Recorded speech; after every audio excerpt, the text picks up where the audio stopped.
Ainda dentro da parte que contempla a economia sacramental de uma forma geral, já vimos a questão de quem celebra e o como celebrar.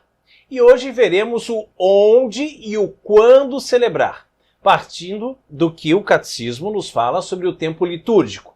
Gostou desse tema? Então já deixa o seu like e assista o vídeo até o final.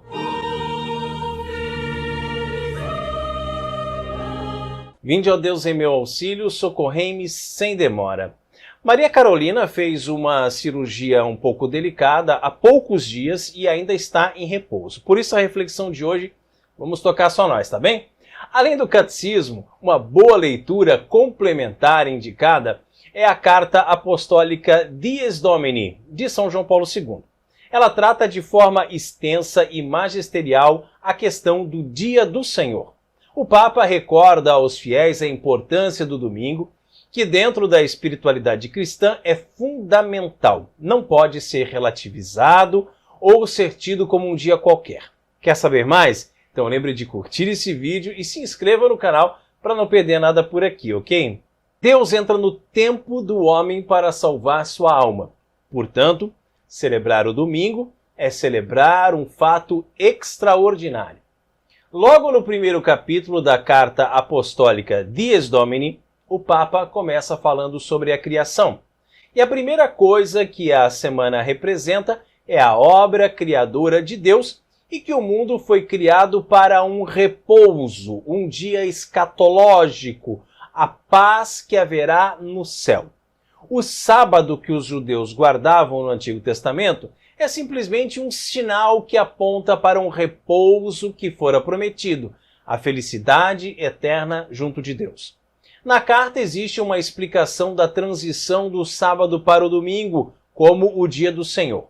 O Papa cita uma frase de São Gregório Magno que diz: "Nós consideramos como verdadeiro sábado a pessoa de nosso Redentor, nosso Senhor Jesus Cristo. Jesus se torna o sábado. Ele é o repouso, a paz dos homens. De um dia passamos para uma pessoa. O domingo se tornou o dia do Senhor por causa da sua ressurreição."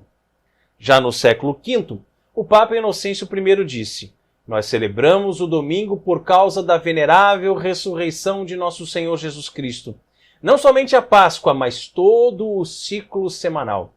Finalmente, para que não haja dúvida quanto a essa mudança, São João Paulo II apresenta uma série de textos bíblicos nos quais se vê com toda clareza a progressão da mudança, de tal forma que Santo Inácio de Antioquia escreveu na Carta aos Magnésios: "Se aqueles que viviam na antiga ordem de coisas vieram para uma nova esperança, não observando mais o sábado, mas vivendo segundo o dia do Senhor, dia no qual a nossa vida surgiu através dele, e a sua morte, mistério do qual recebemos a fé, e no qual perseveramos para sermos discípulos de Cristo, nosso único mestre, também os profetas esperavam a ele como mestre, sendo seus discípulos no Espírito. Então, como poderíamos viver sem ele? Durante o Novo Testamento, os discípulos observavam as duas coisas. Iam às sinagogas no sábado e aos domingos faziam as suas celebrações. Até que foram expulsos das sinagogas pelos judeus. Santo Agostinho também fala sobre a mudança, porque também o Senhor imprimiu o seu selo no seu dia, que é o terceiro dia depois da paixão. Ele, porém, no ciclo semanal é o oitavo, depois do sétimo, ou seja, depois do sábado, o primeiro da semana. Portanto, desde o início a Igreja começou a chamar o domingo de o oitavo dia. A Carta Apostólica traz estes e outros esclarecimentos e sua leitura é muito recomendada. O Catecismo da Igreja Católica, por sua vez, dá início ao tema recordando a Sacrosanctum Concilium, dizendo que o dia do Senhor é a Páscoa semanal.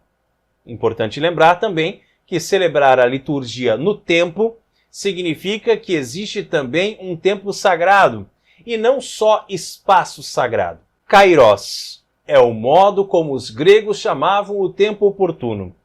Assim também nosso Senhor tem seus dias oportunos. Ele santificou o tempo, vindo viver o tempo humano. O ano litúrgico é organizado em torno da Páscoa.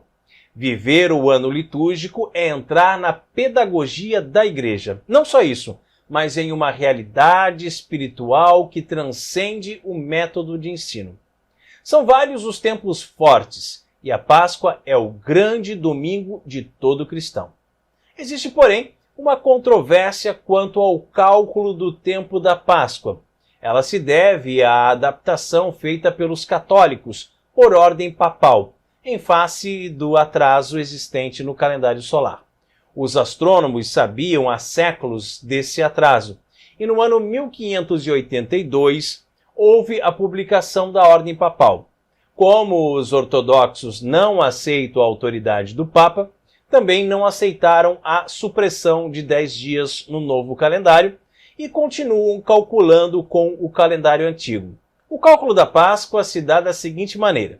Primeiro, é preciso procurar o início da primavera no hemisfério norte, que é dia 21 de março. A partir da primeira lua cheia se conta a Páscoa no domingo seguinte. Todas as outras festas são calculadas a partir da Páscoa. Além dessas festas do Senhor, que são calculadas a partir do ciclo pascal, existem dias fixos do ano solar, que são as festas dos santos, chamados também de santoral. Por exemplo, as festas de Nossa Senhora, Mãe de Deus. Também os grandes santos têm os seus dias fixos. O catecismo também reforça quanto à liturgia das horas, que é a forma que a Igreja tem de santificar o dia. Assim, dia, mês e ano são contemplados. Como último ponto, é preciso recordar a questão do espaço sagrado. Após o Concílio Vaticano II, algumas pessoas iniciaram uma teologia que não é a teologia da Igreja, em que dizem que após a vinda de Jesus não existe mais espaço sagrado, pois o véu do templo foi rasgado e agora seria o tempo da secularização. Em completo desacordo com essa teologia, é preciso lembrar que não se trata, porém, de secularização do espaço, posto que Deus se fez carne e, portanto, ao se fazer homem, passou a viver no tempo e no espaço. É exatamente o contrário do que prega essa nova teologia. Não é o tempo da secularização, mas sim a divinização do tempo. Jesus santificou o tempo e o espaço. Por isso mesmo, dentro da economia sacramental, os lugares e os tempos em que se celebram os sacramentos são sagrados, pois neles acontece uma extensão da encarnação. O catecismo elenca alguns lugares considerados como sagrados: o altar, o tabernáculo ou sacrário, o local onde se guarda o óleo do Santo Crisma, a cátedra do presbítero, o ambão, o batistério e o confessionário. A partir da liturgia do Concílio Vaticano II, passou-se a valorizar ainda mais a tríade: altar, ambão e cátedra. Elas enfatizam os três munos de Cristo: sacerdote, altar, profeta, ambão e rei, cátedra.